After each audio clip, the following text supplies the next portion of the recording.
वालेकुम 10th class. हम लोगों ने कल काल्बों की एग्ज़ाम ये वाली डेफिनेशन जो सी की थी। मैंने आप लोगों को कहा था कि ये वाली डेफिनेशन आप लोगों ने अच्छे तरीके से याद कर दी है। आज हम लोगों ने करना है काल्ब का ट्रांसपोज। तो यहाँ पे जो बुक में डेफिनेशन है वो प्रॉपर वर्डिंग में नहीं लिखी हुई, जो कि याद करने में मुश्किल होगी। तो आप लोगों ने ये वाली डेफिनेशन है याद करनी है कि अगर काल्ब ए हो, अगर एक काल्ब ए हो तो काल्ब ए की कितारों को कॉलमों या कॉलमों को कितारों में तब्दील कर देने से हासिल होने वाला काल्ब ए का ट्रांसपोज कहलाता है, जिसको ए टी से ज़ाहिर किया जाता है।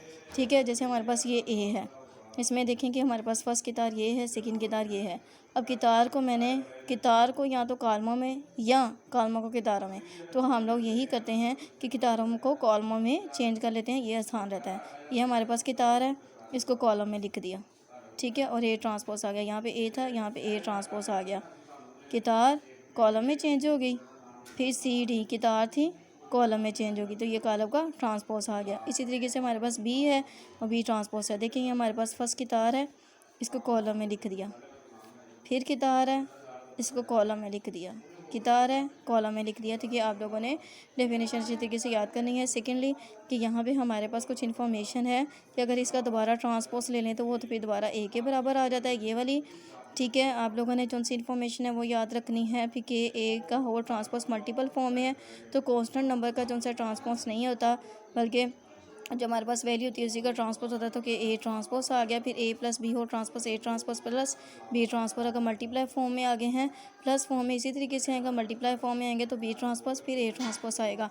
यहाँ पे आ जाता है हमारे पास मुतशाकिल काल्ब। क्या होता है, कोई मुरब्बी काल्ब ए मुतशाकिल काल्ब कहलाता है अगर ए का ट्रांसपोज ए के बराबर हो। अगर ए है उसका ट्रांसपोज लिया जाए दोबारा वो ए के बराबर है तो उसको कहते हैं मुतशाकिल काल्ब। इसी तरीके से हमारे पास कोई मुरब्बी काल्ब है, उसका अगर हम ट्रांसपोज लें तो वो ए के बराबर है, लेकिन उसके साथ जो है माइनस का साइन आ जाए तो उसको कहते हैं गैर मुतशाकिल काल्ब। तो ये इसकी एग्जांपल है, ये आप लोगों ने देख लेनी है। ओके, तो एक्सरसाइज 6.2 स्टार्ट करते हैं। 10th क्लास हमारे पास आ जाता है मदरजा झैल में से कितारी काल्ब, खालमी काल्ब, मुरब्बी काल्ब और मुस्ततीली काल्ब का तयन करें। जी 10th क्लास, तो ये मैंने जो सा क्वेश्चन है ये मैंने कॉपी पे लिख लिया है, वो इस वजह से कि मैं आप लोगों को डायरेक्टली वहाँ पे करवा देती तो आप लोगों ने कहना था कि ये से जी बुक से ही करना है, इसको नहीं करना। तो इसको ऐसे क्वेश्चन आ जाए तो हम लोग इसको सॉल्व कर सकते हैं। ये देखें कि हमारे पास जो काल्ब ए है उसमें सिर्फ और सिर्फ एक ही कितार है, और अगर इसका मरतबा देखें तो हमारे पास इसका मरतबा आ जाता है 1/4। 1/4 आ गया है। तो जो काल्ब ए है, ठीक है, काल्ब ए जौन सा है वो हमारे पास क्या है जी, वो कितारी काल्ब है, किसमें एक ही कितार है, कितारी काल्ब है। और इसके अलावा हमारे पास ये क्या है, एक मुस्ततीली काल्ब है। क्यों कि इसमें कालमों की तादाद काल्बों की तादाद के बराबर नहीं है। तो हम लोगों ने बता दिया कि ये कितारी भी है और मुस्ततीली भी है। अब इसमें देखें कि हमारे पास 2 रोज़ हैं और 2 कॉलम्स हैं, तो इस लिहाज से बता दिया जी काल्ब बी जौन सा है, काल्ब बी वो हमारे पास क्या है जी, एक मुरब्बी काल्ब है। ठीक है, मुरब्बी काल्ब है, इसके अलावा इसका कोई भी नाम नहीं होगा। अब यहाँ पे ये 2 एलिमेंट नहीं है बल्कि ये सिर्फ और सिर्फ एक ही एलिमेंट है। लाइक अगर मैं लिखती हूँ 1 + 3 तो ये हो जाता है 4। ठीक है, कि एक ही एलिमेंट है, ये भी एक ही एलिमेंट है। तो हमारे पास यहाँ पे एक सिर्फ रो बन रहा है, एक कॉलम बन रहा है, तो ये हमारे पास होगा कालमी काल्ब होगा। इसके अलावा ये हमारे पास क्या होगा जी, ये हमारे पास मुस्ततीली काल्ब होगा। क्यों कि इसमें हमारे पास एक जौन सा है 2 कितार m/n आ जाता है ना, इसमें 2/1 है, इसमें 2 कितार और एक कॉलम है, तो ये मुस्ततीली काल्ब भी है। ये हमारे पास आ जाता है मुरब्बी काल्ब आ जाता है कि इसमें हमारे पास जो मरतबा है वो 2/2 है। अब ये भी हमारे पास मुरब्बी काल्ब है, ठीक है, इसका भी मरतबा हमारे पास क्या है, 2/2 है। सेकेंड आगे देखें तो हमारे पास ये वाला जो सा है मुरब्बी काल्ब है, तो एफ वाला भी क्या होगा हमारे पास, क्योंकि इसका मरतबा जो सा है वो 3/3 है, तो ये भी मुरब्बी काल्ब होगा। ये हमारे पास क्या होगा, क्योंकि इसका मरतबा हमारे पास आ गया है 2/3, तो ये हमारे पास क्या होगा जी, मुस्ततीली काल्ब। ठीक है जी, क्या होगा, मुस्ततीली काल्ब। इसमें हमारे पास 1/1 आ जाता है, तो ये हमारे पास क्या होगा जी, मुरब्बी काल्ब। तो ये हम लोगों ने क्वेश्चन नंबर 1 कर लिया है। नेक्स्ट क्वेश्चन डिस्कस करते हैं। जी 10th क्लास मैंने क्वेश्चन नंबर 1 आप लोगों को बहुत ज़्यादा डिटेल से बता दिया। क्वेश्चन नंबर 2 आ जाता है हमारे पास वितरी काल्ब, स्केलर काल्ब, ज़रबी ज़ाती काल्ब का तयन करें। जी 10th क्लास में हमारे पास आ जाता है वितरी काल्ब, स्केलर काल्ब और ज़रबी ज़ाती काल्ब। तो हमारे पास ये कौन सा है, वो हमारे पास वितरी काल्ब है। ठीक है, ये हमारे पास क्या है, जस्ट वितरी कालब है। और अगर ये तमाम का तमाम देखा जाए, तमाम बराबर हैं, ये हमारे पास वितरी भी होगा और हमारे पास ये स्केलर भी होगा। क्यों कि इसके तमाम के तमाम जो से हैं वो सेम है, वितरी भी है और स्केलर भी है, क्योंकि वितरी अरकान के अलावा बाकी तमाम के तमाम अरकान ज़ीरो होने चाहिए। ये सिर्फ वितरी है, ये स्केलर भी है और वितरी भी है। और ये हमारे पास क्या है, ये जस्ट हमारे पास वितरी कालब है।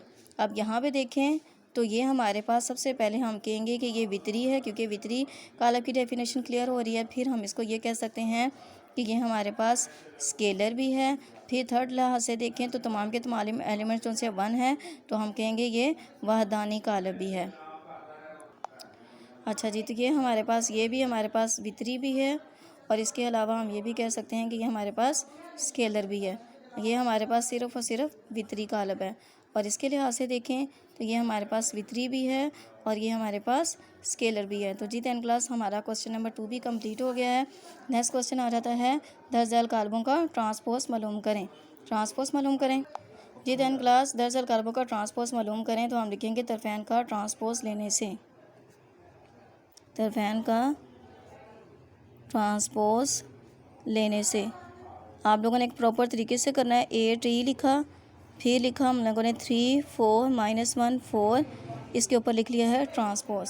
ठीक है, अब ये जो फर्स्ट रो है उसको कॉलम में चेंज कर दिया तो आ गया 3 4। सेकेंड रो इसको कॉलम में चेंज किया -1 4, तो ये आ गया हमारे पास ए का ट्रांसपोज। ओके जी 10 क्लास इसी तरीके से मैंने जो सा है ना पार्ट नंबर 4 जो सा है वो सिलेक्ट कर लिया, जिसमें हमारे पास इसका आउटर जो सा है वो 3/3 है। इसका मैंने लिखा है तरफान का ट्रांसपोज लेने से। ट्रांसपोज हम लोगों ने लिखा, आप लोगों ने प्रॉपर तरीके से करना है। तो इस तरीके से हम लोगों ने जी, अब ये फर्स्ट रो है उसको कॉलम में लिख दिया LMN। सेकेंड रो जो सा उसको कॉलम में लिख दिया PQR। फिर थर्ड रो इसको कॉलम में लिख लिया ABC। तो ये आ गया हमारे पास कालब का ट्रांसपोज मालूम करने का मेथड। 9 क्लास ये बहुत इजी क्वेश्चन है, तो आप लोगों ने इनको कर लेना है। जी 10 क्लास नेक्स्ट हमारे पास आ जाता है जी क्वेश्चन नंबर 4 आ जाता है, कितारी कालबों की शनाख्त करें। इसमें जस्ट हम लोगों ने बता रहा है कि आखिर कितारी कालब कौन सा है। तो ये वाला हमारे पास जो कालब ए है वो कितारी कालब है, हम लोगों ने बता देना है कालब ए कितारी कालब है, सी कितारी कालब है, क्योंकि जस्ट इन्होंने लिखा है कितारी कालबों की शनाख्त करें। सिर्फ और सिर्फ ए और सी जो से है ना, ए और सी ये हमारे पास क्या है जी, कितारी कालब हैं। ये बस बता देना और कुछ भी नहीं इसमें करना।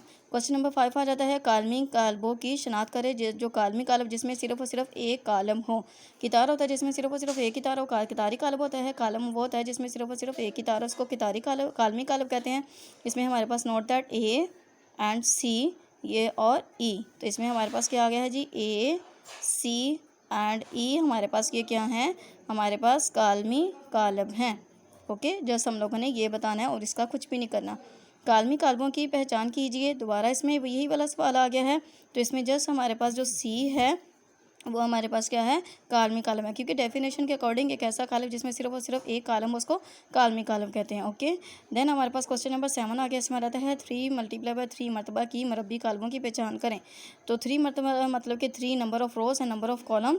तो जस्ट ये इसका जो हमारे पास मरतबा है वो आ जाता है 3/3, और इसको हम ये भी लिख सकते हैं 3 × 3। तो कालब ए जो सा है वो 3 × 3 मरबी कालब का जो सा है हमारे पास एक मरबी कालब है। तो जी 10 क्लास आज हमारी जो एक्सरसाइज 6.2 है वो कंप्लीट हो गई है। आई होप कि आप लोगों को अच्छे तरीके से क्लियर होगी क्योंकि ये बहुत ही ज़्यादा ईजी है, तो आप लोगों ने इनकी अच्छे तरीके से प्रैक्टिस करनी है। ओके अल्लाह हाफिज़।